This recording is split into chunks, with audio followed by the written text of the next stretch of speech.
Jack ve Otto, esirlerin ayrılmak isteyeceğini hiç düşünmemişlerdi. Ta ki bölünme gerçekleşene kadar. Sanki bir general tarafından komuta edilmişler gibi, grubun bir yarısı sağa geçti, geri kalanlar ise sola. Birinci grubun rotası tam batıya, ikincisi ise doğrudan güneye doğruydu. "Selam, Otto," diye seslendi Jack, başını çevirip kendi tümeninden ayrılan üyelere bakarak. "Ayrılacaklar şirketi. Pek iyi görünmüyor. Ama sanırım bir kişi için büyük bir iğrençlik olmaz." "Hoşça kal." Jack, arkadaşından bu kadar ani ayrılmak istemiyordu. Elini sıkmak için ona doğru ilerledi. En küçük bir muhalefetle bile karşılaşacağını hayal etmemişti. Ama Kızılderililerin hoşgörüsüyle çok meşguldü. Daha 3 adım atmadan, bir savaşçı kolunu yakaladı ve şiddetli bir hareketle onu tam ters yöne fırlattı. Jack kendini düşmekten zor kurtardı ve omzundan sert bir ağrı geçti. Sıcak Kentucky kanı alevler içinde kaynadı. Bedenini toparlayabildiği an bıçağını çekti ve kaplan öfkesiyle Kızılderiliye saldırdı. "Sana bana böyle davranamayacağını göstereceğim," diye bağırdı. Saldırmak üzere olduğu savaşçı çömelmiş halde bekliyordu. İki eli dizlerinin üzerindeydi, çirkin yüzü ise her iki çenesinin azı dişlerini gösteren ürkütücü bir gülümsemeyle ikiye bölünmüştü. Siyah gözleri çıngıraklı yılan gibi parlıyordu. Tüm tavrı ve duruşu, çocuğu kendisine saldırmaya teşvik etmeye çalışıyordu sanki. Ama teşvike gerek yoktu. Jack Carleton tereddüt etmeyi aklından bile geçirmedi, öfkesinde bile bu karşılaşmadan sağ çıkma umudunun neredeyse kalmadığını hissediyordu. Jack yeterince yaklaşır yaklaşmaz ileri atıldı ve bıçağı sağ elinde tutarken geniş bir yay çizdi. Silahı hedeflediği yere vursaydı, izleyenler ne olduğunu fark edemeden bir Kızılderili daha az olacaktı. Diğer savaşçılar sanki ne olacağını merak edercesine bakıyordu. Sahneyi izleyenler arasında Otto Rellstab da vardı. Gözleri arkadaşına yapışmıştı. Heyecan verici karşılaşma o kadar ani başlamıştı ki. Jack'in 2 dakikadan fazla yaşayamayacağından emin olarak nefesini tuttu. Ama çocuğun bıçağı hedefini tamamen ıskalamıştı. Keskin uç boş havada uğuldarken, darbenin gücü Jack'i dengesini kaybettirdi ve savaşçı tam o anda onu yere vurabilirdi. Yıldırım hızında. Ama Kızılderili silahını bile çekmedi. Göz neredeyse takip edemeden, çocuğun bileğini kaptı ve elini öyle bir kuvvetle geriye büktü ki zavallı Jack bıçağını yere düşürdü. Çaresizdi. Jack kollarını kavuşturdu, yaralı bileğini sol yanına dayadı ve dirseğinin altında sakladı. Vücuduna yakın bastırdı, beyaz dudaklarını sıktı ve ağzına kadar gelen çığlığı zor bastırdı. Zafer dolu kızıl adam soğukkanlılıkla yere eğildi, av bıçağını aldı ve aynı geniş gülümsemeyle Jack'e uzattı. Sapı ona doğruydu. "Onu al, Jack," diye seslendi Otto, muhtemelen sahnenin en şaşkın izleyicisiydi. "Ama onu öldürmeye çalışma." Genç Carleton bir an için çocuk gibi donup kaldı. Ama aklı hızla yerine geldi ve Kızılderili'nin niyetini anlayarak silahı kabul etti, yerine geri koydu. Jack, bu kötü gösteri karşısında tarif edilemez bir utanç duyuyordu. Saçma bir figür çizmişti ve etraftaki kızıl adamların yüzlerinde beliren genel gülümsemeyi görmek hiç de şaşırtıcı değildi. Ama genç, kendini esirlerinin gözünde küçük düşürdüğünü düşünerek hata yapıyordu. Amerikan ırkı, tıpkı diğerleri gibi, cesaret ve yiğitliğe gerçek bir hayranlık duyardı. Yargı eksikliği olsa da, Jack'in işkencecisine başarı umudu olmadan saldırdığı o yüksek gönüllü an, hepsinin göğsünde bir şeye dokunmuştu. Jack kendini korkak gösterseydi, ona esirlere çoğu zaman yapıldığı şeyleri yaparlardı. Ama cesur genç adam şimdilik tehlikede değildi. Bu olay, anlatımda kısa bir an sürmüştü ve Jack'e sadece bıçağını yerine koyacak kadar zaman tanındı. Esir alanlar kendilerini kuşatacak şekilde düzene girerek batıya doğru yürüyüşe geçtiler. Tam aynı anda şirketin diğer yarısı da ters yöne hareket etti ve bir kez daha Otto Rellstab seslendi. "Hoşça kal, Jack, hoşça kal, hoşça kal, dostum," diye bağırdı Jack, kalbi derin bir duyguyla doluydu. "İyi kal, ama bir daha buluşup buluşmayacağımızı gerçekten bilmiyorum. Eğer sen gelmeden önce eve gelirsem, Albay Martin'e söyleyeceğim ve seni Rocky Dağları'na kadar takip edeceğiz." O ciddi anda bile Jack Carleton kahkahalara boğuldu. Otto'nun her zamanki şansı yine tutmuştu. Ayağı bir engele takıldı ve elini sallayarak arkadaşıyla vedalaşmaya çalışırken öne doğru sendeledi ve yere indi. Yerden kalktı, sözlerini tamamlamak için döndü. Ama esirlerin sabrı tükenmişti. Biri sağ kolunu, diğeri sol kolunu tuttu ve hızla yürütmeye başladılar. Jack'in gördüğü son görüntü, onu iki kızılderili arasında gösteren adamdı. Öyle hızlı ilerliyorlardı ki Otto'nun başı her isteksiz adımıyla kalkıp batıyordu, sanki sırayla kaldırılıp yere bastırılıyormuş gibi. Birkaç saniye sonra ağaçlar onu gözden sakladı. Jack Carleton'ın o an içinde bulunduğu duygularını tarif etmek güçtü. Gerçek anlamda bir esir olduğunu kabul etmek zorundaydı. Bir grup kızılderili arasında. Kentucky'den Louisiana'ya uzanan yolculukta pek çok heyecan verici an yaşanmıştı ve bazen her kaçış yolu kapanmış gibi görünmüştü. Ama şimdi, ilk kez, evinden birkaç mil uzakta gerçek bir esirdi. Bu kızıl adamlar onu nereye götürecekti? Kalıcı bir esir mi istiyorlardı? Yoksa ırkında sık görüldüğü gibi, onu işkence altında ölüme mi göndereceklerdi? Kentucky ve Ohio, kızıl adamların eylemlerinden geçilmiyordu ve bazı kabileler diğerlerinden çok daha acımasızdı. Bu kabileden merhamet ve sabır beklemek büyük bir yanılgı olurdu. Keşke Albay Martin bunu bilseydi, diye düşündü Jack, ilerlemeye devam ederken. Adamları bir araya toplamak uzun sürmezdi ve bu insanların üstüne bir kasırga gibi çökerlerdi. Ama Otto ile ben haftalarca yok olabiliriz. Kimse başımızın belada olduğunu düşünmeden önce.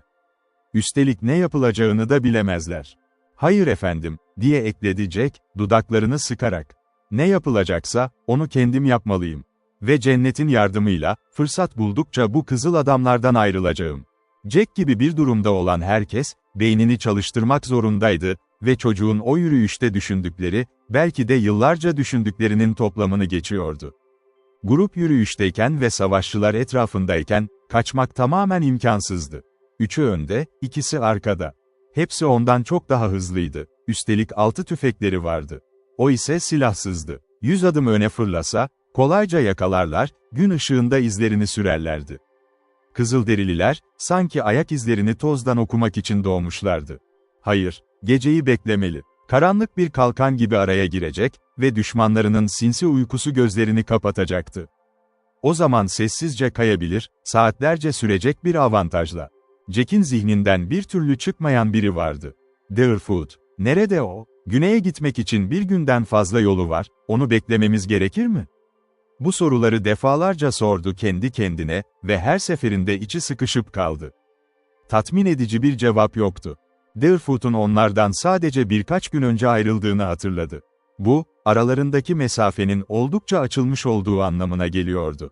Genç Chavanoe'nin arkadaşlarının başının belada olduğunu öğrenmesi, en erken birkaç gün alırdı. Hayır, dedi Jack iç çekerek. Deerfoot istediğinde ortaya çıkmada harika bir yeteneğe sahip, ama bu durumda onu arayacak değilim. Sonuç mantıklıydı ve Jack buna kararlılıkla yüzleşti. Durum gerçekten ciddiydi ve her geçen saat, eve dönmeyi daha da zorlaştırıyordu. Öndeki savaşçılar geleneklerine uygun yürüyorlardı, Kızılderili usulü, tek sıra halinde. Jack yalnızca hemen önündekini görebiliyordu, diğerleri ancak anlık bakışlarla görünüyordu. Arkasına döndüğünde de aynısını gördü. Tüm grup tek bir iz bırakıyordu ve Jack de bu geleneğe uyacak kadar bilgeydi. Belki, diye mırıldandı, sessizce birkaç mil yol aldıktan sonra, yüzlerce mil uzakta yaşıyorlar ve bu adamları haftalarca, aylarca hatta yıllarca bırakma şansım olmayacak. Sonra alçak bir sesle ekledi, kalbi sıkışarak, ama Kızılderili wigwamlarında yaşamaya hiç razı olmayacağım. Genç esire ilginç geliyordu ki, bir grup insan, bu Kızılderililer gibi, tek kelime etmeden mil mil yürüyebiliyordu. Ara sıra biri bir şey söylüyordu. Ama bu çok bir domuz homurtusuna benziyordu. Saatlerce süren sessizlik. Bazen orman açık ve temizdi, bazen ise sarmaşıklarla doluydu. Bu, alışkın olmayanları çıldırtırdı. Ama Kızılderililer en ufak bir saygı göstermeden yürüdü. Jack öndeki olsaydı, ayaklarını kaldırır, didinir ve uğraşırdı, onlar ise sanki örümcek ağlarıymış gibi geçiyorlardı. Hepsi antrenman meselesi, diye sonuçlandırdı arkadaşımız, bir dala çarptıktan sonra, dal geri dönüp yüzüne çarptı. Eğer tek başıma olsaydım, bu yolun 2 katını sürer ve onlardan çok daha kötü durumda olurdum. Bir anda karşılarına bir dere çıktı. Genişliği neredeyse 20 ayaktı, ama çamurlu, hızlı ve derindi. Suyun hızında tuhaf bir şey vardı, sanki bir tehlikeden kaçar gibi akıyordu. Tüm grup durdu, kıyıya dizildi ve bulanık suya baktı. Sanki birbirlerine danışır gibiydiler, karşıya geçmenin en iyi yolunu arıyorlardı. "Umarım yüzmek zorunda kalmayız," dedi Jack kendi kendine. "Bu insanlar kadar iyi yüzücü değilim, işler sarpa sarar." Kızılderililer bir su akışıyla karşı karşıyaydı. Gerekirse yüzerek geçebilirlerdi, ama grup ikiye ayrıldı. Birkaçı yukarı yürüdü, geri kalanlar aşağı. Akışın daha uygun bir geçiş noktasını aradıkları belliydi. Jack, büyük grubun peşinden yürüdü, birkaç adım sonra diğerlerinden bir işaret geldi. Aranan yer bulunmuştu. Hepsi oraya toplandı. Jack hemen gördü, kuru ayakla geçiş için bir yol hazırlanmıştı. Kıyıdan karşı kıyıya uzanan, 6 ya da 8 inç çapında bir ağaç gövdesi. Dalları kesilmişti, kabuk ise pek çok vahşi hayvanın ileri geri geçişiyle aşınmıştı. Gövdenin solmuş rengi, bu köprünün çok önce yapıldığını gösteriyordu. Daha iyisi gerekmezdi. Birkaç memnuniyet homurtusunun ardından savaşçılar sıraya geçmeye hazırlandı. Jack öne çıktı, ama bir kızılderili kolunu tuttu ve onu öyle sert geri çekti ki neredeyse yere yıkılacaktı. Çocuk şaşkınlıkla yüzüne baktı, kızgın bir ifadeyle parlayan gözler ve hızlı, öfkeli sözler. "Ne demek istediğini tahmin edebiliyorum," dedi Jack geri çekilerek. "Emrini bekleyeceğim." 3 kişi geçene kadar hareketsiz durdu.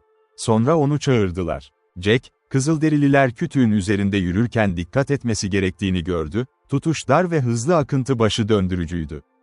Ama çocuk tereddütsüz adım attı, yavaş ama kararlı şekilde ilerledi. Karşı kıyıda onu bekleyen 3 savaşçı, Deerfoot Shavano gibi, içlerinde bir şakacılık damarı taşıdıklarını gösterdi.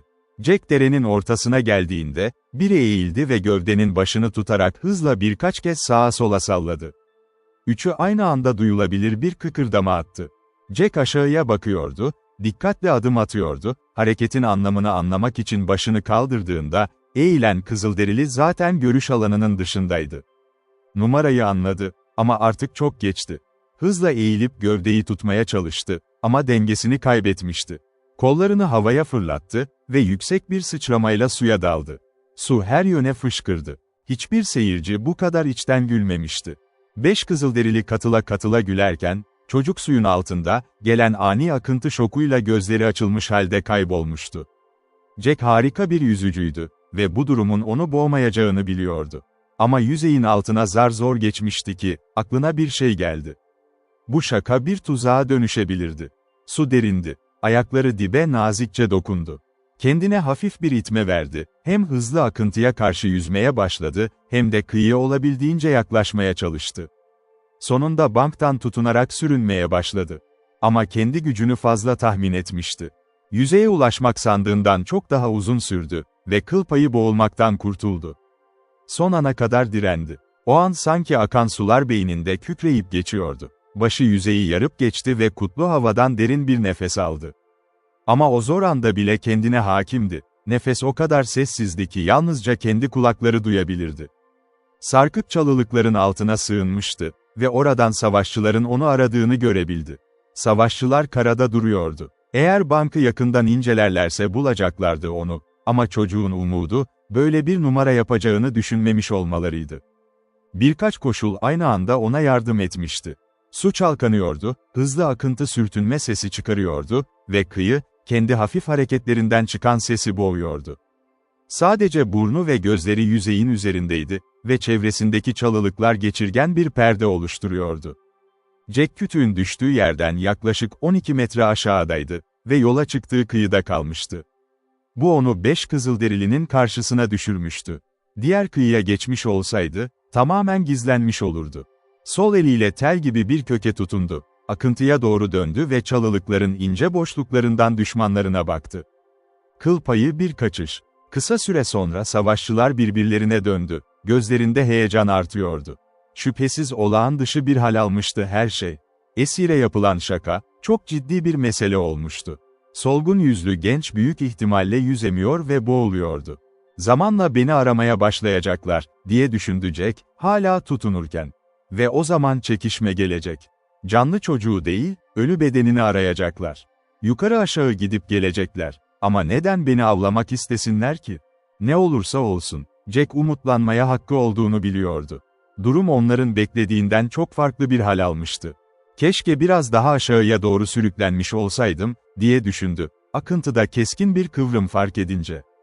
O zaman çok daha iyi bir konumda olurdum. Görüş alanlarından tamamen çıkmış olurdum. Birkaç kez tutunmayı bırakıp daha aşağıya akmak üzereydi. Ama dikkat çekeceğinden korkuyordu. Yüzeyden aşağıya inmeye kalksa, çok erken çıkmak zorunda kalabilir ya da akıntıdaki bir engele çarpabilirdi. Bu korkuydu onu yerinde tutan ve çalılıkların arasından vahşi bir hayvan gibi düşmanlarını izledi. Her Kızılderilinin yüzünü görebiliyordu. Konuştuklarını, ince dudakların hareketinden anlıyordu ve akıntının sesine rağmen, birinin birkaç kez homurdandığını duydu. Bu savaşçı diğerlerinden daha kısa ve sağlamdı ve bir lider gibi davranıyordu. En çok o konuşuyordu. Sol baş parmağı belindeki kemerin üzerinden geçmişti. Kemer bıçağı ve tomahawk'ı taşıyordu. Karnı biraz dışarı çıkmıştı ve konuşurken spazmodik bir ritimle kalkıp batıyordu. Jack siyah gözleri yakından izliyordu. Tıpkı deneyimli avcılar ve izciler gibi. Gözler her yöne uçuyordu. Yukarı, aşağı, arkaya. Jack'in beklediği ve korktuğu şey geldi. Kızılderililer, bir kişinin boğulması için ne kadar kısa zaman yeteceğini çok iyi biliyorlardı. Sonunda, ya çocuğun öldüğüne ya da çok daha aşağıya sürüklendiğine karar verdiler. 3 vahşi hızla kütüğün üzerinden geçti ve kıyı boyunca ilerleyerek her karış toprağı ve suyu yılan gözleriyle taradı. Öte yanda diğer ikisi aynısını yapıyordu.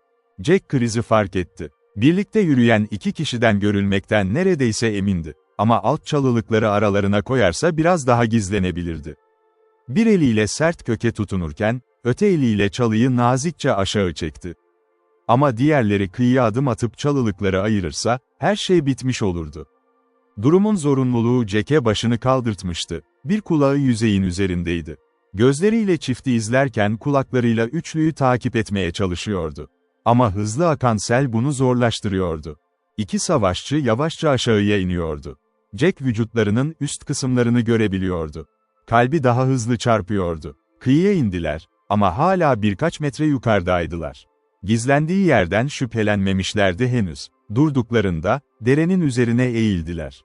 Kaçak, tahmin ettiklerinden çok daha yakındaydı. Ama yalnızca alnı, gözleri ve burnu havadaydı. Çalılıklar da yüzüne yakınlaşmıştı. Bir an, Jack'in kalbi durur gibi oldu. Bir Kızılderili doğrudan saklandığı yere bakıyordu. Siyah gözler o kadar sorgulayıcı odaklanmıştı ki, keşfedildiğinden emindi. Her şey bitmişti, ta ki vahşinin, çalılığın altına baktığını fark edene kadar. Sanki her tür saklanma yerinden şüpheleniyordu. Sonuçta beni görmedi, dedi sevinçli çocuk içinden. Şimdi diğerleri de beni rahat bırakırsa, kayıp verme şansım olacak. Yavaş yavaş ikisinin bel ve omuzları ağaçlar ve çalılıklar arasında kayboldu, bir çömelmiş kaçağın çok daha aşağısına geçerek. Rahatlama tarif edilemezdi. Ama diğer düşmanları da göz ardı edemezdi. Dakikalar geçti. Jack hala hiçbir şey görmüyor, hiçbir şey duymuyordu. Her geçen dakika umutları yükseldikçe yükseldi. Ta ki yarım saat sonunda güvenliğinin neredeyse garantilendiğini hissetti.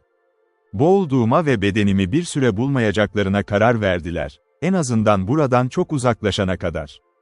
Eğer geri dönmezlerse, güvendeyim.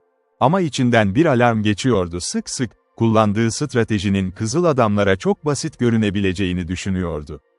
Bu durumda kesinlikle geri döner, aramalarını yenilerlerdi. Bu korku, Jack'i dikkatle çıkmasına neden oldu. Yarım saate yakın saklandıktan sonra derede kaldı. Kıyafetleri ıslanmıştı, uzun süre suda kaldığından dişleri titriyor, her uzvu sarsılıyordu. Yere uzanarak en büyük özenle süründü, ta ki sudan birkaç adım uzaklaşana kadar. Durdu, dinledi. Akıntıdan oldukça uzaktı artık, küçük bir ses bile duyabilirdi. Ama hiçbir şey yoktu. Etrafta hala yoğun çalılıklar vardı. Bu onu diğer Kızılderililerden koruyordu. Çok kurnaz olduklarını düşündüler, diye mırıldandı Jack gülerek. Beni suya düşürdüklerinde, ama onlara 2 türlü oyun oynadım. Keşke ne kadar iyi alt ettiklerimi anlatmanın bir yolu olsaydı. Omurgasından soğuk bir ürperti geçti. Arkasından boğuk, homurdanan bir kahkaha duymuştu, belirgin ve yakın. Bir anda döndü. 5 Kızılderili savaşçı, şimdiye kadar tamamen özgür olduğuna inandığı o 5 kişi, sadece birkaç adım ötede duruyordu. Ve hepsi, kulakların köşelerine kadar uzanan gülümsemelerle ona bakıyordu. Gerçek Jack'in üzerine yıkıldı. Kızıl adamlar onu hiç gözden kaybetmemişti, yalnızca suyun altında olduğu o kısa an hariç. Nerede saklandığını biliyorlardı ve kendini görünmez sandığı süre boyunca, onlar kendi hesabına eğleniyorlardı. Jack Carleton ile Otto'nun Martinsville'den ayrılmasının ertesi akşamı. Jack'in dul annesi şöminesinin yanında oturuyordu ve örgü yapıyordu. Gece soğuktu. Devasa tahta kütükler kükreyip çatırdıyordu geniş şöminede, neşeli bir ışık ve sıcaklık saçıyordu odaya. Şöminenin üzerindeki mum yakılmamıştı, gerek yoktu. Yoksulluğa ve yalnızlığa karşın, evde bir temizlik ve rahatlık havası vardı. Dar pencereden bakan herkes bunu fark ederdi. Usta parmaklar makine gibi ileri geri uçuyordu. Ta ki kadın bir anda durdu ve ellerini kucağında dinlendirdi. İçini çekti ve parlayan közlere baktı. Düşüncelerinin nerede olduğunu tahmin etmek zor değildi. Kayıp atı aramaya ormana giden iki çocuğun peşindeydi düşünceleri. Bayan Carleton hafifçe gülümsedi, o belirli saçmalığı düşündükçe. Günlerdir dolaşan bir hayvanı sonsuz ormanda aramaya çıkan iki gençte garip bir şey vardı. Ama gülümseme çabuk kayboldu. Kocasını o korkunç gecede kaybettiğinden beri yüzünden nadiren ayrılan ciddi ifadeye döndü. "Tanrı'nın oğlumu unutmayacağına güveniyorum," diye fısıldadı, neredeyse duyulmaz bir sesle. "Onu pek çok tehlikede harika bir şekilde korudu ve kalbim şimdi onu çatımın altından bıraktığım için bana yanlış yapıyor." Tam o anda mandal ipi şiddetle çekildi, kapı içeri itildi. Jacob Rellstab içeri girdi. Öfkeli adam kısa boyluydu, beceriksiz giyinmişti, taşıdığı tek silah ağır, düğümlü bir bastondu. Zaten kısa, kamburumsu ve acımasızdı, oğlunun atsız dönmesinden bu yana da giderek huysuzlaşmıştı. Kapı kendi kendine kapandı. Alman odanın ortasında durdu, bastonunu yere vurdu ve sessiz hanımefendiye baktı. Acımasızca başını sallayıp iyi akşamlar diledikten sonra talep etti. "Benim oğlum Otto nerede, bilmiyor musun?" diye sordu dul kadın, şaşkınlıkla. "Hayır, bilmiyorum. Senden kaçtığını söylüyor ama ikisi de yalan söylüyor, değil mi?" "Oğlum asla yalan söylemez," diye geldi sessiz cevap. Bayan Carleton'ın solgun yanağı hafifçe kızarmıştı. "Otto doğruyu söyledi, bildiğiniz gibi. Üstelik sana itaat ederek ormana çıktı, günlerdir dolaşan bir hayvanı aramak için. Üstelik o hayvanı bulamayacağına inanıyorum." "Hepsi kötü durumda," dedi ziyaretçi sabırsızca. Şapkasını çıkarıp ateşin karşısındaki sandalyeye yaslandı. "Senin çocuğun daha kötü, her türlü adam. Benimki Otto tembel ve eğer atı sürmese onu döveceğim, yaşamayacak kadar döveceğim. Belki bir daha geri gelmeyebilir," dedi kadın alçak ama etkili bir sesle. "Toynak, korkma yok bundan. Geri dönse de onu bir daha eve bırakmayacağım." "Pekala," dedi Bayan Carleton iç çekerek. "Jack'i bıraktığım için üzgünüm. Ama evde kalmakta ısrar etseydin, oğlun da aynısını yapardı. Ama Otto'nun yerinde olsaydım, ormanda, tüm tehlikeleri ve acılarıyla, senin gibi duygusuz bir ebeveynle yaşamaktan daha iyidir." Jacob Rellstab iki elini ağır bastonunun üzerinde birleştirmiş, büyük ayakkabılarının arasında yerde duran bastona dayanmıştı. Şapkası yanında yatıyordu. Geniş yüzü bir kaş çatmasıyla kararmıştı ve hanımefendi, adamın hala sözünden şüphelendiğini kolayca anladı. Odayı büyük bir dikkatle inceleme şekli ve yaklaşan ayak seslerine kulak kabartır gibi dinlemesi. Otto'nun bir yerde saklandığını sandığını gösteriyordu. Bayan Carleton bunu anlıyor ve doğasına hakaret eden bu davranıştan derin bir öfke duyuyordu. Kadın onu sert sözlerle azarlamak üzereydi ki, kapıya hafif bir tıklama geldi. Mandal ipi içeri çekildi. İkisi de hızla girişe baktı. "Mandal ipi çözüldü," dedi kadın. Sözler henüz dudaklarındayken kapı sallandı ve içeri açıldı. Ateş ışığı, bir kızılderili savaşçının figürüne düştü. Adam eşikte duruyordu. Sanki hoş karşılanıp karşılanmayacağından emin değildi. Arkasında boş karanlık, önünde ise yanan kütüklerin kırmızı parıltısı vardı. Çarpıcı bir tablo. Simetri ve erkeksi güzelliğin idealiydi bu. Amerikan ırkına ait, nadir rastlanan türden bir yapı. Yaklaşık 5 fit 10 inç boyundaydı, gövde ve uzuvlar, sanki Phidias'ın iskarpeli tarafından mermerden oyulmuş gibi mükemmel oranlıydı. Uzun, siyah saçları bile alışılmadık ölçüde yumuşak dokuya sahipti, zengin bir şekilde omuzlarında sallanıyordu. Birkaç lekeli kartal tüyü yukarı doğru eğimdi, parlak boncuklardan çift sıra boynu çevreliyordu. Sol bileğinde ince bir altın bilezik vardı. Geyik derisi gömleği ve taytları temiz ve en iyi işçilikle yapılmıştı. Beli saran kuşak kırmızıydı. O kadar parlak ki ormanda dikkat çekiyor olmalıydı. Taytlar püsküllüydü, narin mokasinler ise renkli boncuklarla süslüydü. Kuşağa bir tomahawk ve av bıçağı saplandı. Sağ elinde uzun bir yay vardı. Sağ omzunun arkasında okey dolusu bir sadak duruyordu. Genç savaşçı ateşli silah taşımıyordu. Halkının yüzyıllardır kullandığı ilkel silahlara güveniyordu. Yapı ve uzuvlar ne kadar muhteşem olsa da, asıl çekicilik yüzündeydi. Yüz hatları klasikti, burnu dışında, o da yüzüne yeterince karakter katıyor ve aksi halde kadınsı görünecek olana bir sertlik ekliyordu. Hafifçe gülümsediğinde, dişlerinin küçük, beyaz ve kusursuz olduğu görüldü. Parlak siyah gözleri ışık ve duyguyla parıldıyordu. Kapıyı kapattıktan sonra hala içeri girmeye tereddüt ediyordu, hoş karşılanıp karşılanmadığından emin olmak istercesine.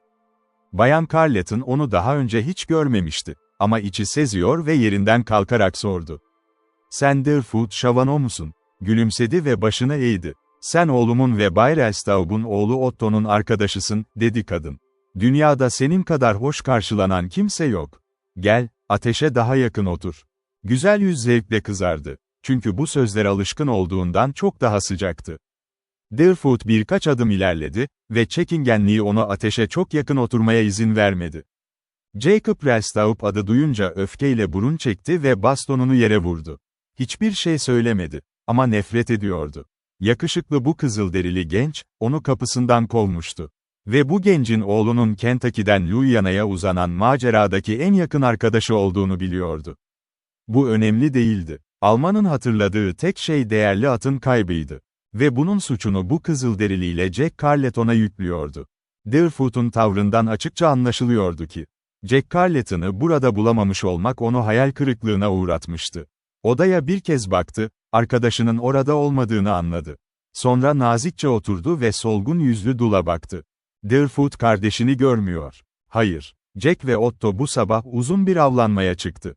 Birkaç günde dönebilirler, belki 2 haftada. Kaybolan atı aramaya mı gittiler? Evet, diye yanıtladı hanımefendi gülümseyerek. Utanarak söyleyeyim, akşam yemeği yediniz mi? İzin verir misiniz? Kalkmak üzereydi ki. Deerfoot yayını yere koydu ve sol eliyle işaret etti. Yerinde kalmasını söylüyordu. Arkadaşımın annesi iyi ve nazik, ama Deerfoot yemek yiyemez. Daha fazla bir şey söylemek üzereydi, ama kendini tuttu. Anne bunu hemen fark etti ve kalbinden bir korku dalgası geçti.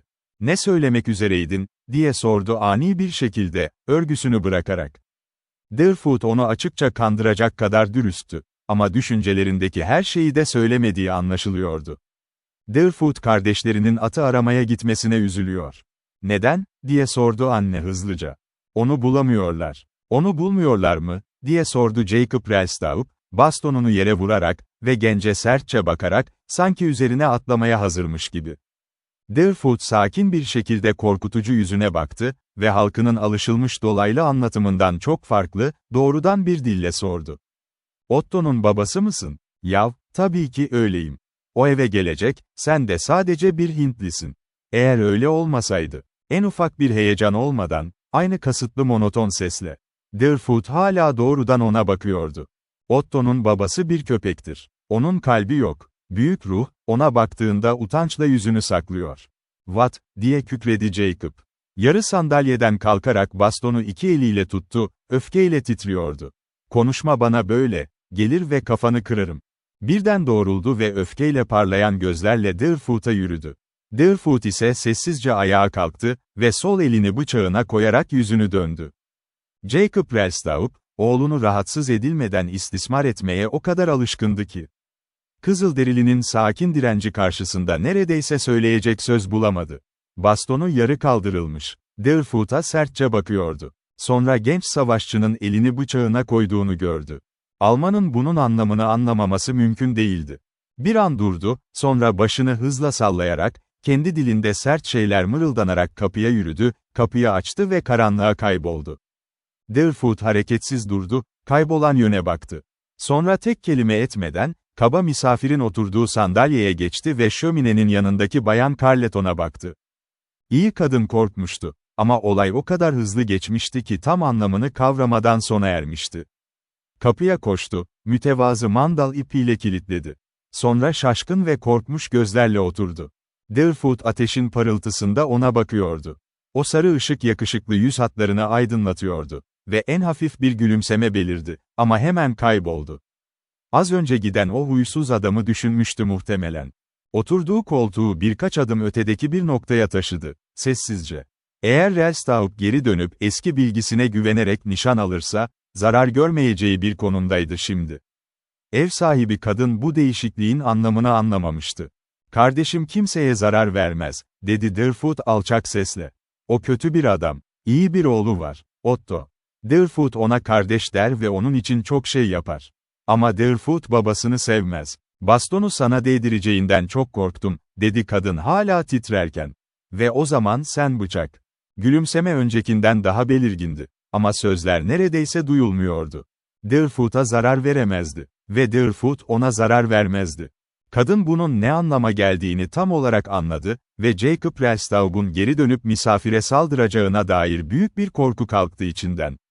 Yapabilirdi, ama sonuçları trajik değil, abartılı olurdu. Deerfoot o iğrenç adam hakkında daha fazla düşünmedi. Martinsville'e Jack Carleton ve Otto Rellstab'u ziyaret etmek için gelmişti ve atı aramaya giden tek bir avda yok olduklarını öğrenmişti. Tam bir haftadır kayıplardı. İlgisi bunlara yöneldi. Özellikle Jack'e. Çoğu gerçeği anneden öğrenmişti. Ama şimdi nazikçe daha fazlasını sordu. Bayan Carleton'ın bildiği her şeyi aktardı. Bu bilginin özü okuyucuya zaten aktarılmıştı. Sadece erken ayrıldıklarının ifadesi. Sonrasında yaşanan şaşırtıcı olaylar ise, ocağın iki yanında oturan anne ile kızılderili gencin hiçbirinin bilmediği şeylerdi. Ama Deerfoot'un tavrı ne kadar sakin olursa olsun, genç beyni uyanık saatlerinde her zaman meşguldü. Arkadaşları için korkacak ciddi bir sebep olmadığını hissediyordu. Çünkü Louisiana'nın o bölgesi, Kentucky kadar vahşi kızılderililerle dolup taşmıyordu. Bir grup cesur Şavano onu geçen hafta Mississippi Nehri'nin karşısından takip etmişti ve çok canlı gelişmeler yaşanmıştı. Ama öyle yetenekli savaşçıların mahallede bulunması için bir sebep olması gerekirdi. Yine de Deerfoot'ta tek bir güvensizlik oluştu. Bunu açıklamak zordu. Ama açıklanamaz şeyleri her zaman büyük ruhun yönlendirmesine bırakmıştı. Çoğu zaman içgüdüsel bir inanç onu sarmıştı ve o rehberliği hiç görmezden gelmemişti. Her seferinde haklı çıkmıştı. Şimdi de aynı şeyi yapacaktı. Ama gün doğmadan gerçek bir adım atamazdı. "Burada sabaha kadar kalacaksın," dedi Bayan Carleton, ziyaretçinin yüzüne bakarak, sanki mesele hiç tartışmalı değilmiş gibi. Deerfoot biraz kalabilir. Ama ormanda uyumayı tercih eder. Serin, saf havayı soluyabildiği, yıldızlara bakabildiği, büyük ruhun fısıltılarını duyabildiği yerde. O, onu uyurken de uyanıkken de gözetliyor. Jack'in yatağında uyuyabilirsin, eve döndüğünde memnun olacak. Ama seni karşılayamadığı için de üzülecek. Kızılderili başını salladı. Böyle bir kanepede yatmak istemiyordu. Yaralanıp esir alındığından beri, beyaz insanların yanında hiç yatmamıştı. Deerfoot burada yorulana kadar okuyacak. Sonra yere uzanacak. Ve uyandığında, uzun süredir kayıp olan atı arayan kardeşlerini bulacak. Bayan Carleton, Jack'in kendisine Deerfoot'un ne kadar iyi okuduğunu ve yazdığını söylediğini hatırladı. Şimdi onun kulübenin yanındaki masada duran İncil'i kullanmasını umuyordu. Kalkmak üzereydi ki, Deerfoot oturduğu yerden bekledi. Deerfoot yanında İncil'ini taşıyor. Ahşap kapaklı küçük cildi av gömleğinin iç cebinden çıkardı ve sırtı ateşe dönük oturacak şekilde yerini değiştirdi. Ateşin parıltısı omuzlarına düşüyordu. Basılı sayfayı aydınlatıyordu. İhtiyacı olan ışık buydu. Yaprakları bir an hışırdattıktan sonra, alçak, tatlı bir monotonla okumaya başladı. Tahmin edilebileceği gibi, vahiyden bir bölüm seçmişti. En etkileyici ihtişamla dolu ve hiçbir insanın geri dönüp büyük geçit törenini fısıldayamadığı gizemli yaşama hayranlık uyandıran bir bakış. Bayan Carleton, Deerfoot'un iltifat sözlerinden hoşlanmadığını anlayarak çekindi. İşini bitirince kitabı kapattı, her zamanki yerine koydu. Sohbet yeniden başladı. Ama saat, iyi hanımefendinin alışkın olduğundan çok geçmişti. Röportajın tüm ilgi çekiciliğine rağmen, hafif bir uyku hali çökmüştü üzerine. Elini ağzına koyup esnerken, Deerfoot onun emekli olmasını istedi. Anne kabul etti. "İyi geceler," dedi ve çekildi. Deerfoot yalnız kalana kadar hareketsiz oturdu. Sonra tekrar İncil'ini açtı ve okumaya devam etti. Ateş söndükçe, kütüklerin yanmamış uçlarını közlerin arasına çevirdi. Oda bir anlık daha parlak bir ışıkla doldu. Kitabı yüzünün önünde tutmuş, şekilli bacakları öne uzanmış, en dindar roman okuyucusunun hissettiğinden az olmayan bir dikkatle çalışıyordu. Zaman ve mekan bilincini tamamen yitirmiş gibi görünüyordu. Ara sıra ateş yeniden alçaldı. Işık söndü. Ama genç okumayı sürdürdü, sonunda durdu. Kitabı yerine koydu. Kollarını kavuşturdu ve önündeki sönmekte olan közlere baktı. Herkes bilir böyle bir sahnenin hayali nasıl besler. Gece geç saatlerinde, dışarıda rüzgar inerken, ateşin önünde yalnız otururken, garip ve grotesk figürler şekillenip geçer önünde. Deerfoot'un beyninde neler döndüğünü kimse bilemezdi. Ama derin ve ciddi bir niyet taşıdığı belliydi. Derin bir iç çekiş, birkaç dua kelimesi, sonra kasıtlı olarak yere uzandı. Yan yattı, kolunu başının altına 2 kat katlayarak yastık yaptı. Altında sert tahtalar vardı, üstünde yalnızca kendi kıyafetleri. Deerfoot çok az uykuya ihtiyaç duyuyordu. 2 saatten kısa bir süre sonra gözlerini açtı ve oturma pozisyonuna geçti. Ateş o kadar alçaldı ki yalnızca hafif bir parıltı odanın bir köşesini kaplıyordu. Sessizce adım attı, garip bir gölge gibi. Közleri karıştırıp yeniden alevlendirdi. Henüz sabah olmamıştı. Ama daha fazla beklemeyecekti. Yayını aldı ve en az gürültüyle kapıyı açıp kapattı. Genç Shavano bir an dışarıda durdu. Temiz hava, parlak, yıldızlarla dolu bir gece. Yukarıya saygıyla baktı ve hala 2 saatlik gün ışığı kalmadığını gördü. Kaba kulübeler loş bir şekilde belirginleşiyordu, sessizdi hepsi. Yalnızca uzaktaki bir pencereden ışık sızıyordu. Birinin hasta başında beklediğini düşündü. Sonra Almanların kulübesi olduğunu hatırlayınca bu düşünce neredeyse aklından çıktı. Deerfoot hala arkadaşının evinin önündeydi. Kapı açıldı. Kısa boylu, sağlam Jacob Relstaup figürü arka planındaki ateş ve mum ışığına karşı belirdi. Gerçek öyle öfkeliydi ki uyuyamamıştı. Kendi başına savrulmuştu öfkesiyle, ta ki kontrol edilemez hale gelene kadar. Eşi onu vazgeçirmeye çalışmıştı. Ama dinleyemeyecek kadar öfkeliydi. Eşine yatakta kalmasını emretti, giyindi, ağır bastonunu aldı ve kapısından fırladı. Deerfoot geri çekildi, sakin bir şekilde bekledi. Öfkeli adam öne bastı, bastonu yere vurarak kendi kendine mırıldanıyordu. "Yav, ben başını bastonun yanına koyarım, bana konuşuyor, bana her şeyi söylüyor. Ona göstereceğim." Tam o anda kulübeye yaklaşırken, karanlıktan bir figür çıktı. Sessizce hareket ediyordu, sanki karanlığın bir parçasıydı ve doğrudan ona doğru ilerliyordu. Deerfoot'tu. Sağ elinde uzun yayını tutuyordu, sol elinde tomahawk, vücudu bükülü ve başı öne doğru itilmişti. "Aman Allah'ım," diye nefes kesti Jacob Relstaup. Dizleri titriyordu, titreyen elinden asa yere düştü. O, vücudunu döndürmeyi başardı ve kulübesine doğru ağır bir koşmaya başladı. Arkasından hızlı mokasın sesleri duydu ve daha önce hiç bu kadar hızlı koşmamıştı. Şapkası uçtu, her yerinde tuhaf ağrılar belirdi. Ama durdurmadı kendini. Bu tek umuduydu. Koşu neyse ki kısa sürdü. Ama eşiğe ulaştığında tamamen tükenmişti. Ayağını yeterince kaldıramadı. Ve baş aşağı odaya yığıldı. Korkunç bir gürültüydü bu, eşi neredeyse aklını kaybetti. Deerfoot bir an durdu. Yarattığı enkaz ve harabeyi inceledi. Sonra sessizce tomahawk'ını yerine itti. İstediği her şeyi başarmıştı ve tatmin olmuştu. O eski gölgeli gülümseme yüzünde kaldı, yerleşimcilerin kulübeleri arasından ilerlerken ormanda kayboldu.